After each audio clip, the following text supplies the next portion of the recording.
In this video, I will show you how to add Vignette in Photoshop. The first thing we need to do is unlock our image. Next, go to Filter. Scroll down to Convert for Smart Filters. What this will do is enable re-editable smart filters.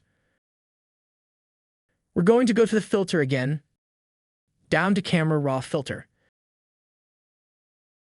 In the Camera Raw filter, you have many options. Underneath Effects, Vignetting is one of those options. So you can go light or dark with your vignette. If you drag to the right, it's going to brighten. If you drag to the left, it's going to darken.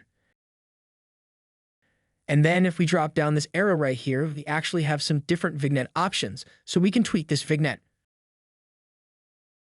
First is a style. Highlight priority, color priority, or paint overlay. Let's choose highlight priority.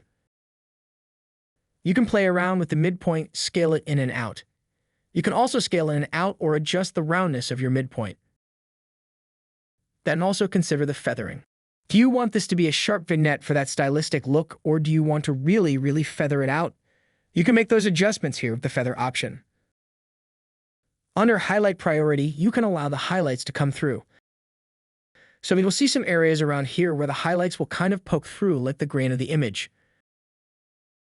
Once you are satisfied, click OK. And that's how to add a vignette in Photoshop. Thank you for watching.